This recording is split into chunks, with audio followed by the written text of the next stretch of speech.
प्रिय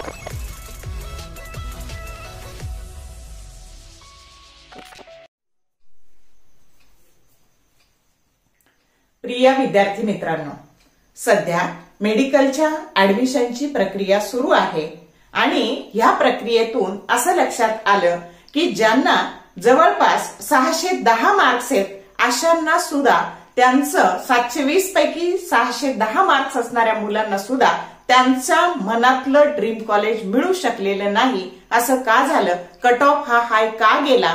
तर मेडिकलचे जे गव्हर्नमेंटचे सीट आहेत ते जवळपास 1 लाख आहेत आणि परीक्षा 28 लाख मुलांनी दिलेली होती आणि म्हणून उपलब्ध असलेली संख्या, सीट्सची संख्या आणि परीक्षा देणाऱ्या विद्यार्थ्यांची संख्या याचं प्रमाण हे खूप व्यस्त असल्यामुळं या क्षेत्रामध्ये स्पर्धा ही खूप आहे आणि म्हणून आता बऱ्याच मुलांनी नीट रिपीट करण्याचा निर्णय घेतलेला आहे। त्यानंतर जे मुलं 12वीला आहेत तर त्यांनी पण, ज्यांना आता पहिल्यांदा फर्स्ट अटेम्प्ट मध्ये नीट द्यायची आहे पण त्यांनी पण अजून काहीच अभ्यास केलेला नाही आणि ज्यांनी रिपीट करायचंय त्यांचा पण अभ्यास सध्या झिरोच आहे असं आपण कन्सिडर केलं तर त्यांच्यासाठी रोड मॅप काय असावा नीट 2025 साठी, तर त्यासाठी मी हा व्हिडिओ बनवलेला आहे आणि मला खात्री आहे की या व्हिडिओमुळे तुम्हाला अभ्यासाला निश्चित अशी दिशा मिळणार आहे, मार्ग सापडणार आहे आणि तुम्हाला जर तुम्ही हार्डवर्क, कन्सिस्टन्सी ठेवून हार्डवर्क केलं तर तुम्हाला खात्रीने यश मिळणार आहे। तर आता बघा, तुमच्याकडे जर सध्या 0 अभ्यास आहे असं जर तुम्ही म्हटलं तर तुमच्या पुढे 3 पर्याय उपलब्ध राहतात। लिव्ह इट, सोडून द्यायचं, आता मेडिकलचा नाद सोडून द्यायचा, दुसरे काहीतरी करायचं, किंवा ऍक्सेप्ट इट की माझा 0 स्टडी आहे या क्षणाला, मी हे स्वीकारलेलं आहे आणि आता मला ते चित्र बदलायचं आहे। Change it. बघा, आपण लढवया असलेल्या शिवाजी महाराजांच्या, संभाजी महाराजांच्या महाराष्ट्रात राहतो आणि म्हणून आपण कधीच हा पर्याय स्वीकारायचा नाही। नेहमी ऍक्सेप्ट इट आणि चेंज इट हा पर्याय स्वीकारायचा। आपण स्वीकारूयात आपला अभ्यास 0 आहे आणि मला ही सिच्युएशन बदलायची आहे। मग त्यासाठी काय करायचं? तर सगळ्यात आधी स्वतःला प्रश्न विचारा। आस्क युअरसेल्फ फर्स्ट, स्वतःच्या मनाला स्वतःला प्रश्न विचारा, why do you want to crack NEET? का तुम्हाला नीट क्रॅक करायची आहे? मग आता जर तुमचं उत्तर आलं की मला डॉक्टर व्हायचंय, चांगल्या रेप्युटेड कॉलेजमधून, नामांकित कॉलेजमधून मला MBBS डॉक्टर व्हायचंय किंवा आणखी कुठल्या क्षेत्रात BAMS, BHMS, BUMS हे डॉक्टर व्हायचंय, तर माझ्याकडे उत्तर आहे हाऊ, कसं व्हायचं? आता जर तुला व्हायचंय, तुम्हाला व्हायचंय तर कसं व्हायचंय? तर त्याच्यासाठी माझ्याकडे पर्याय आहेत। मी परीक्षेचं स्वरूप असलेला सिलेबस, वापरायची पुस्तकं, फिजिक्ससाठी काय करायचं, केमिस्ट्रीसाठी काय करायचं, बायोसाठी काय करायचं हे सगळं ह्या व्हिडिओत सांगणार आहे, त्यामुळे व्हिडिओ शेवटपर्यंत बघा। आता बघा, आयुष्यात नेहमी काय करायचं असतं, 11वी आणि 12वीचं वय हे खूप चॅलेंज स्वीकारण्याचं वय आहे आणि म्हणून नेहमी मोठी स्वप्न बघा, ड्रीम बिग। त्यानंतर वर्क हार्ड, नुसती स्वप्न बघू नका तर त्याच्यासाठी हार्डवर्क करा। त्याच्यानंतर बिलीव्ह इन युअर सेल्फ, जग काही म्हणू द्या, आधी स्वतःवर विश्वास ठेवा। त्यानंतर नेव्हर लूज दी होप, कधीच होप सोडू नका। बघा काय होतं, जेव्हा आपण वीकली किंवा मंथली टेस्ट देतो, प्रॅक्टिस टेस्ट देतो, जेव्हा आपले मार्क्स कमी येतात तेव्हा आपल्याला नैराश्य येतं आणि आपण अभ्यास जो काही चाललेला आहे तो सोडून देतो। म्हणून आशा शेवटपर्यंत सोडायची नाही। येऊ द्या आला कमी स्कोअर तर त्याच्यावर काम करा, आपली विकनेस कोणती आहे ती शोधा आणि त्याच्यावर काहीतरी पर्याय निवडून ती विकनेस कमी करण्याचा प्रयत्न करा। म्हणून शेवटपर्यंत आशा सोडू नका। ही फेथ ओव्हर फिअर, म्हणजे तुमच्या मनात जी भीती आहे, आलं का लक्षात, ती काढून टाका। Learn and grow from mistakes, म्हणजे तुमच्या चुकातून शिका, मोठे व्हा, आलं लक्षात। त्या चुका टाळायच्या कशा त्याच्यावर काम करा आणि persist until success is yours, जोपर्यंत यश मिळत नाही तोपर्यंत स्वस्थ बसू नका, शांत बसू नका। या सगळ्या स्टेप फॉलो करा। आता बघा, जेव्हा आपल्याला सुरू करायचा आहे अभ्यास तेव्हा आपल्या मनामध्ये काही प्रश्न असतात आणि त्या प्रश्नांची उत्तरच मी तुम्हाला या व्हिडिओतून देणार आहे। पहिला प्रश्न आहे, आर 8 months आर इनफ? 8 महिने पुरेसे आहेत का या नीटच्या अभ्यासाला, चांगलं ड्रीम कॉलेज मिळवायला? आन्सर इज बिग येस, की माझं उत्तर आहे आन्सर इज बिग येस, मोठा येस. का तर काही मुलं 6 महिन्यात सुद्धा सक्सेस मिळवतात आणि काही मुलं 3-3 वर्ष रिपीट करून पण त्यांना सक्सेस मिळत नाही. It depends on you. NEET हा काय आहे तर हा मेंटल गेम आहे. बघा, if you are willing to dedicate 12 to 13 hours every single day, then it is possible. Willing to leave distraction, it is possible. If you remain focused throughout these 8 months, then it is possible. And if you are self-disciplined, at that time, these 8 months, they are enough and you can achieve your dream college. Understood? या सगळ्या गोष्टी जर तुम्ही केल्या की दिवसाला 12-13 तास अभ्यास केला तर तुम्हाला 8 महिन्यामध्ये तुम्हाला नीटची प्रिपरेशन होऊ शकते. तुमचा स्कोअर 680 पेक्षा जास्त येऊ शकतो. त्यानंतर बघा, फ्रॉम वेअर टू स्टार्ट, कुठून सुरू करू? मुलांच्या डोळ्यापुढे प्रश्नचिन्ह असतं की मी आता सुरुवात कुठून करू. तर ते पण मी तुम्हाला सांगणार आहे. व्हेन टू कम्प्लीट सिलेबस कसं कम्प्लीट करायचा, कधी कम्प्लीट करायचं, हाऊ टू डू रिव्हिजन कशी करायची, या सगळ्या प्रश्नांची उत्तरं मी तुम्हाला व्हिडिओमध्ये देणार आहे. आता बघा, तुमच्याकडे नीट साठीचे 6 पिलर्स असतात. कोणते कोणते? तर सगळ्यात आधी सिलेबस आणि बुक्स. बघा, 2025चा जो सिलेबस आहे एनटीएने दिलेला त्याची प्रिंट आउट काढा. कारण इथे एक मार्क खूप महत्वाचा आहे. सारखे मार्क्स असणारे जवळपास 1 लाख मुलं इथे असतात. म्हणून इथं सिंगल मार्कासाठी स्पर्धा आहे आणि म्हणून उगाच काहीतरी वेडावाकडा अभ्यास करण्यापेक्षा आधी सिलेबस काय आहे तो बघा आणि त्यानुसार व्यवस्थित मार्गक्रमण करा, मग तुम्हाला सक्सेस मिळेल. त्याच्यासाठी पुस्तकं कोणते वापरायचे मी आता पुढे सांगते. पुस्तकं कोणते वापरायचे, मग रिव्हिजन करायची. रिव्हिजन कशी करायची? त्यानंतर क्वेश्चन प्रॅक्टिस करायची, PYQ ची पण प्रॅक्टिस करायची. त्यानंतर मॉक टेस्ट द्यायच्या. मॉक टेस्ट दिल्यानंतर त्याचं अनालिसिस करायचं की माझं चुकतंय कुठं, म्हणजे माझे कोणते चॅप्टर वीक आहेत, माझे कोणते चॅप्टर स्ट्रॉंग आहेत, त्याचं अनालिसिस करायचं. जे चॅप्टर वीक आहे त्याच्यावर काम करायचं, त्याच्यावर प्रॅक्टिस करायची आणि आपली वीकनेस काढून टाकायची.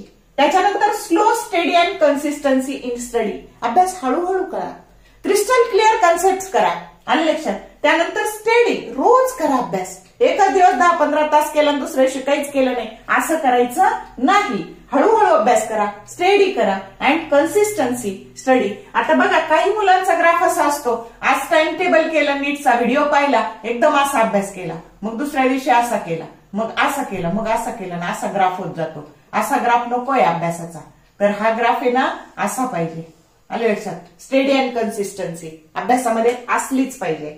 तर हे 6 पिलर तुमच्या नीट साठीचे आहे. ते जर त्यांचं कॉम्बिनेशन परफेक्ट केलं तर सक्सेस तुम्हाला मिळणार आहे.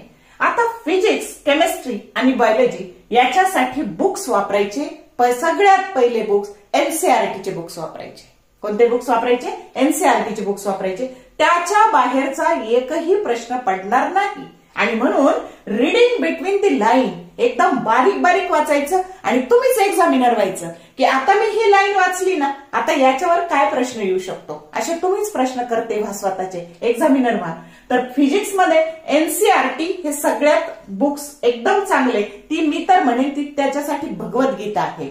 आलं लक्षात? मग फिजिक्स, केमिस्ट्री आणि बायोलॉजी. फिजिक्सच्या 28 चॅप्टरचा अभ्यास करायचा आहे, केमिस्ट्रीच्या 22 चॅप्टरचा अभ्यास करायचा आहे आणि बायोच्या 32 चॅप्टरचा अभ्यास करायचा आहे. आणि म्हणून सिक्वेन्सनी जा. पहिली रिव्हिजन करताना सिक्वेन्सनी जा. आधी 11वीचा एनसीईआरटीचा पहिला पार्ट करा, मग 11वीचा दुसरा पार्ट करा, 12वीचा पहिला पार्ट करा, 12वीचा दुसरा पार्ट करा. केमिस्ट्रीचं पण तसंच करा, बायोचं पण पहिली रिव्हिजन करताना सिक्वेन्सनी जा. केमिस्ट्रीचा अभ्यास करताना फिजिकल, ऑर्गॅनिक आणि इनऑर्गॅनिक असा पार्ट वाईज अभ्यास करा. समजलं? मग आता बघा, आता वेळेचं नियोजन करू आपण की जर एका चॅप्टरचा डीप स्टडी करायला 10 तास लागले तर ह्या सगळ्या चॅप्टरची बेरीज होते 82, म्हणजे तुम्हाला 820 तास लागणार आहे. मग रोज जर तुम्ही 13 तास अभ्यास केला तर महिन्याचे 390 तास होतात. 390 गुणिले 4 महिन्याचे तास होतात 1560. तुम्हाला लागणारे 820 आणि तुमच्याकडे 13 तास जर अभ्यास केला दिवसभरातला तर उपलब्ध तास आहेत 1560. म्हणजे तुमची 4 महिन्यात तुमचे काही तुम्ही केले नाही काही दिवस अभ्यास किंवा तुम्हाला बाकीचा पण अभ्यास आहे रेग्युलरचा, असं सगळं मिळून जरी केलं हे तरी ह्या 1508 तासात 60 तासातले तुम्ही जर 1000 तास जरी केले तरी 560 तुमचे रेग्युलरच्या अभ्यासाला शिल्लक राहतात. म्हणजे तुमचा रेग्युलरचा तुमची जी बोर्ड परीक्षा आहे ती परीक्षा आणि नीटची परीक्षा ह्या दोन्हींचाही अभ्यास या 4 महिन्यात होऊ शकतो. सप्टेंबर, ऑक्टोबर, नोव्हेंबर आणि डिसेंबर अखेर तुमचे दोन्ही अभ्यासची पहिली रिव्हिजन कंप्लीट झाली पाहिजे. स्टेट बोर्डची किंवा तुम्ही सीबीएसई बोर्डची 12वीची परीक्षा द्यायची त्याचा अभ्यास आणि नीटच्या अभ्यासाची पहिली रिव्हिजन हे 4 महिन्यात शक्य आहे का नाही सांगा मला. तासावाईज हिशोब करून मी तुम्हाला सांगितलंय. मग हे शक्य आहे हे आधी तुम्हाला रिअलाइज होऊ द्या. मग आता कन्सेप्ट फिजिक्सचे साठी पुस्तक कोणते वापरायचे? Concept of physics by H C. Verma वापरायचं. त्याच्यानंतर objective physics by D C. Pandey वापरायचं. आणि फिजिक्स फॉर एव्हरीवन हे सीपी सिंगचं जे पुस्तक आहे हे सगळे तुम्ही रेफरन्स बुक्स म्हणून वापरू शकता. आणि ज्याच्यामध्ये सगळ्या ज्या क्वेश्चन पेपर आहेत पीवायक्यू साठी त्याचे जे बुक्स आहे मग तुम्ही एमटीजी प्रकाशनचं वापरा किंवा आणखी आर्यनचं वापरा, कोणतंही वापरा. सगळ्या ज्या तुमच्या नीटच्या क्वेश्चन पेपर आहे त्याचं सगळं एक कंपेल केलेलं बुक आहे ते कोणत्याही प्रकाशनचं बुक तुम्ही तिथं वापरू शकता फिजिक्स साठी. म्हणजे त्यात पीवायक्यूचा तुमचा अभ्यास त्या पुस्तकातून होणार आहे. त्याच्यानंतर केमिस्ट्रीसाठी बघा प्रॅक्टिस बुक्स आहेत बघा. व्ही के जयस्वाल हे इनऑर्गॅनिक साठी आहे, एम एस चव्हाणचं ऑर्गॅनिक साठी आहे आणि एन अवस्थीचं हे फिजिकल केमिस्ट्रीसाठी आहे. हे केमिस्ट्रीसाठी बुक्स आहे. आता सगळ्यात पहिलं तर एनसीईआरटीचे बुक्स आहेत आणि हे ऍडिशनल बुक आहे अभ्यासासाठी. आणि परत इथं पण ज्या नीटच्या ज्या क्वेश्चन पेपर आहेत सगळ्या आधीच्या आलेल्या 2024 पर्यंतच्या त्या सगळ्या क्वेश्चन पेपरचं बुक वापरायचं. बायोलॉजीचे 32 चॅप्टर आहे पण त्याच्यामध्ये 2 भाग पडतात, झुलॉजी आणि बॉटनी आणि झुलॉजी. मग आता तिथे तुम्हाला हे ट्रूमॅनचं जे काही व्हॉल्यूम 1 आणि 2 आहे ते वापरू शकता तुम्ही. ऑब्जेक्टिव्ह बॉटनी बाय अन्सारी हे वापरू शकता किंवा ऑब्जेक्टिव्ह बायोलॉजी बाय दिनेश हे पुस्तकं रेफरन्स बुक म्हणून तुम्ही वापरू शकता. आणि परत तुमच्या ज्या पीवायक्यू साठी ज्या पूर्वीच्या ज्या सगळ्या क्वेश्चन पेपरचं जे बुक आहे ते वापरायचं. तर हे झालं पुस्तकाच्या बाबतीत. आता आपण फिजिक्सचा अभ्यास कसा करायचा, केमिस्ट्रीचा अभ्यास कसा करायचा आणि बायोचा अभ्यास कसा करायचा हे सेपरेट बघूयात. आता बघा नीटचा अभ्यास करताना तुमचा सोर्स आधी फिक्स करा. Fix your source. म्हणजे तुम्हाला ऑनलाईन अभ्यास करायचा आहे का ऑफलाईन करायचा आहे का युट्यूब वरून करायचा आहे तर ते ठरवा. तो सोर्स फिक्स करा आणि तो फिक्स ठेवा पूर्ण थ्रूआउट तुमची जर्नी. त्याच्यानंतर बाय न्यू एनसीईआरटी बुक्स. बघा ओल्ड एनसीईआरटी आणि न्यू एनसीईआरटी. तर बुक्स घेताना न्यू एनसीईआरटीचे बुक्स घ्या.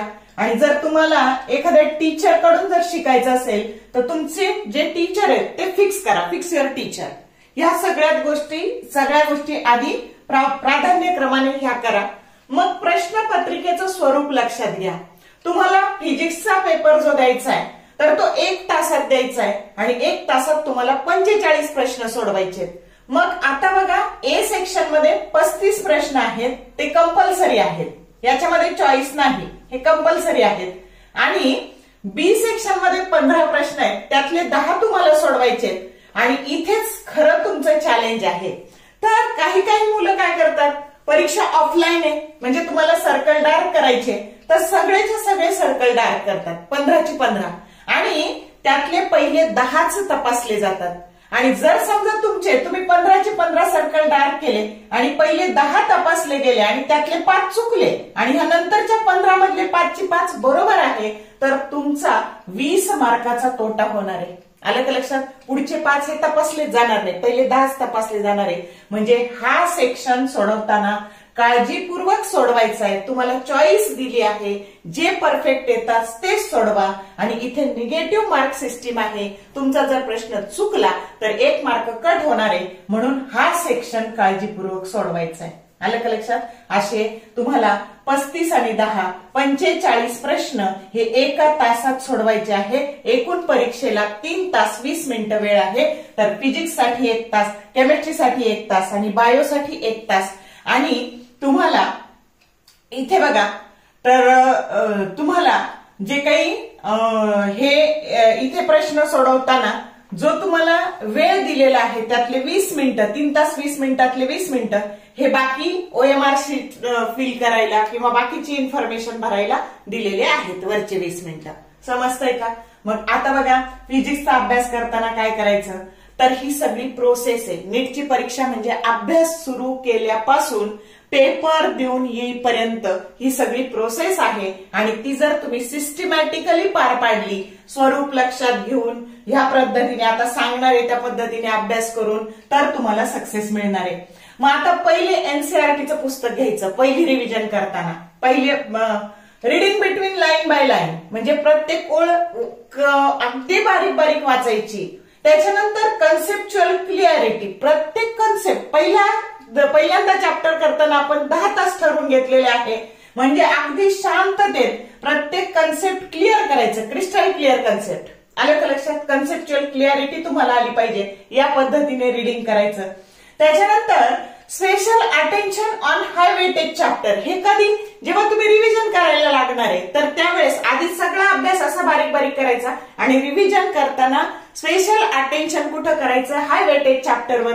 For example electrostatics, current electricity, optics, modern physics याच्यावर खूप सारे प्रश्न आहेत. तर ते चॅप्टर रिव्हिजन करताना प्राधान्यक्रमाने आधी करायचे म्हणजे तुमचा जास्त मार्काचा अभ्यास हा आधी होऊन जाणार आहे. त्याच्यानंतर फॉर्म्युला मास्टरी. तुम्हाला फॉर्म्युला हा इन्स्टंट आठवला पाहिजे म्हणून प्रत्येकाचं फॉर्म्युला शीट तयार करा. स्वतःच बनवा, ते रेडीमेड कुणाचंही घेऊ नका. तर फॉर्म्युला शीट बनवा आणि प्रिपेअर युअर ओन नोट्स. असे छोटे छोटे प्रत्येक चॅप्टरच्या 1-2 पानात बसतील अशी एक छोटीशी वही करायची सगळ्या सिलेबसची. त्याला सुपर नोट्स म्हणायचं बघा. तर प्रिपेअर युअर ओन नोट्स, स्वतःच्या नोट्स बनवा. त्याच्यानंतर प्रॅक्टिस करा, मोर अँड मोर प्रॅक्टिस. बघा प्रॅक्टिस मेक्स मॅन परफेक्ट. मग एका चॅप्टरवर 250 प्रश्न करा. आता रिव्हिजन करताना वेगळे 250 परत नाही करायचे. तर हे 250 जे क्वेश्चन्स तुम्ही करणार आहे पहिल्यांदा जे केले तेच परत नीट काळजीपूर्वक करा. काय काय चुका होतात ते तुम्हाला त्यातून कळणार आहे. नवे 250 घ्यायला जाऊ नका, आधीचेच केलेले परत नीट करा. त्याने तुमचे काय होणार आहे, डायरेक्ट तुमचे एमसीक्यूचे आन्सर्स पाठ होणार आहे आणि तुम्हाला आधी जे चुकले किंवा काय तर ते सगळं नीट क्लिअर होणार आहे. म्हणजे कमीत कमी एका चॅप्टरचे 250 एमसीक्यूची प्रॅक्टिस करा 250 ची. Okay. Focus on PYQ. PYQ focus करा. पीवायक्यू वर जर फोकस केला तर तुम्हाला प्रश्नांचं स्वरूप कळणार आहे, कसे प्रश्न विचारले जातात. आता स्पीड इन्क्रीज करा. स्पीड इन्क्रीज करायचं तर जास्त प्रॅक्टिस करायची.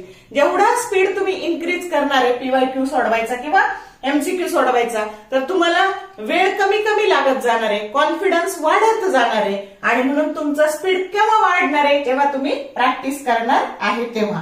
त्याच्यानंतर एनसीईआरटीचे जे टेक्स्ट बुक आहे तर त्याच्यामधले जे खालचे एक्सरसाइज आहेत किंवा मॅच दी पेअर्स आहेत. बघा ग्रॅव्हिटेशन मध्ये जे मॅच दी पेअर्स आहेत ते जसंच्या तसं पडलंय.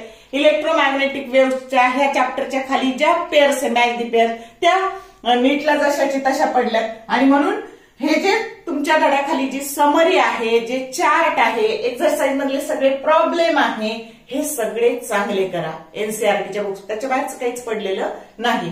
त्याच्यानंतर तुम्ही काय करा तर डायमेन्शन्स आहेत.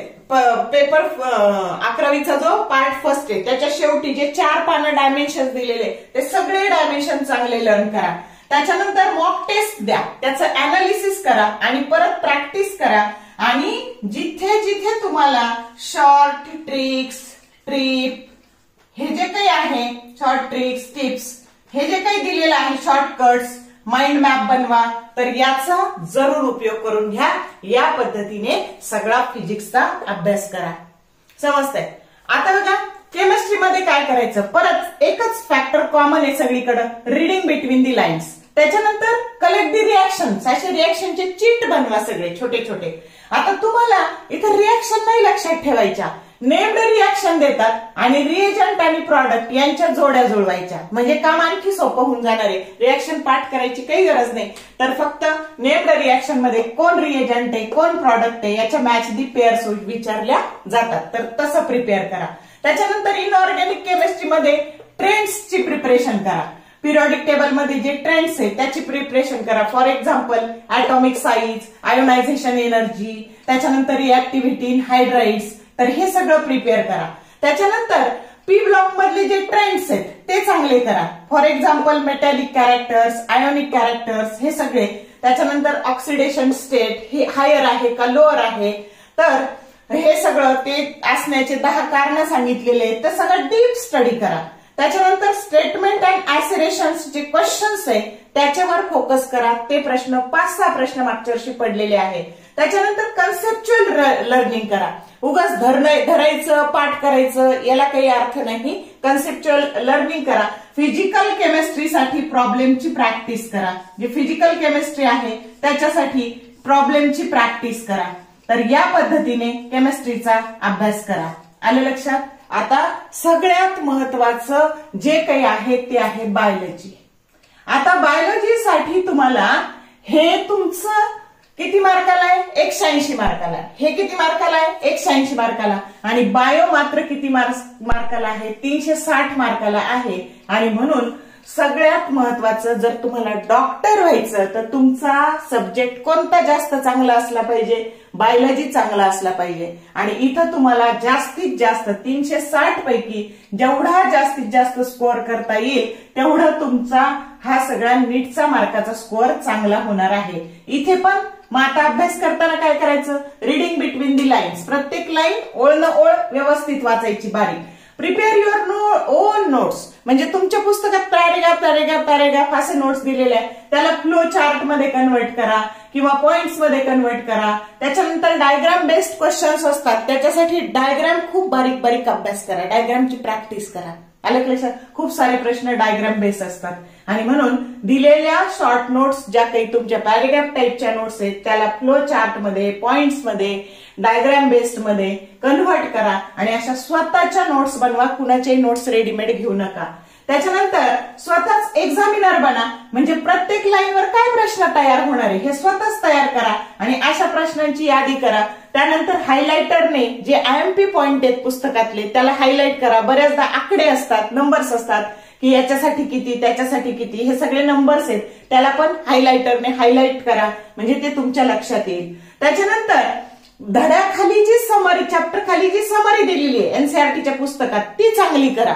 त्याच्यानंतर एक्सरसाइज मधले प्रश्न किंवा सिंगल वर्ड आन्सर आहेत ते पण चांगले करा. त्याच्यावर पण प्रश्न विचारले गेलेले आहेत. त्यानंतर प्रॅक्टिस करताना पीवायक्यूची प्रॅक्टिस करा.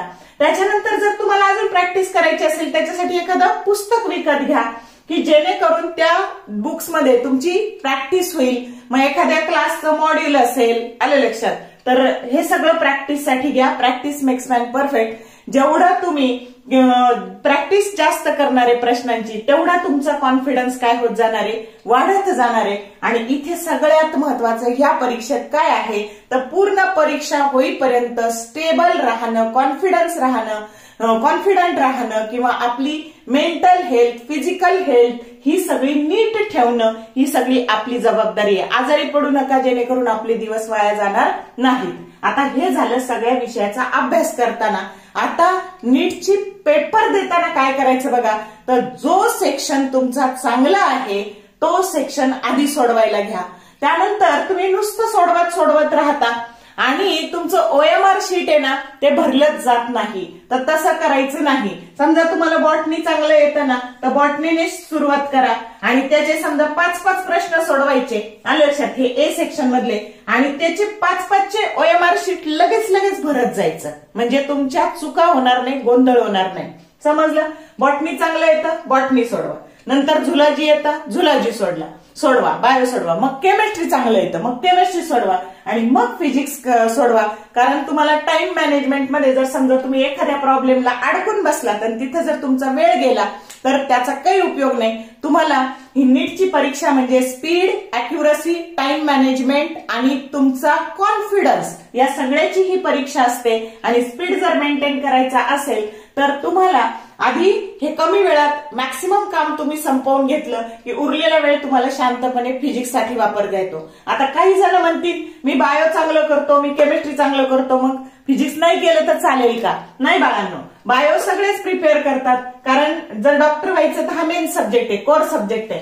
त्यानंतर केमिस्ट्री बरेच जण प्रिपेअर करतात आणि दुर्लक्ष कुठं करतात, फिजिक्समध्ये. आणि म्हणून physics is a game changer subject. ज्याला फिजिक्स चांगलं येतं, फिजिक्सला चांगला स्कोर येतो, त्याला ओव्हरऑल त्याचा नीटला चांगला स्कोर येतो. आणि म्हणून फिजिक्स कडे दुर्लक्ष करू नका. ते अवघड नाही. कन्सेप्ट क्लिअर झाल्या, तुम्हाला शॉर्ट ट्रिक्स आल्या, आल्या लक्षात, टिप्स माहिती असल्या तर एका सेकंदात उत्तर काढता येतं, पण त्याच्यासाठी प्रॅक्टिस असावी लागते. तर मला खात्री आहे की हा सगळा व्हिडिओ तुम्हाला अभ्यासासाठी निश्चित उपयुक्त ठरणार आहे. तर बघा, याचा उपयोग करून घ्या. व्हिडिओ आवडला लाईक करा, शेअर करा, कमेंट करा.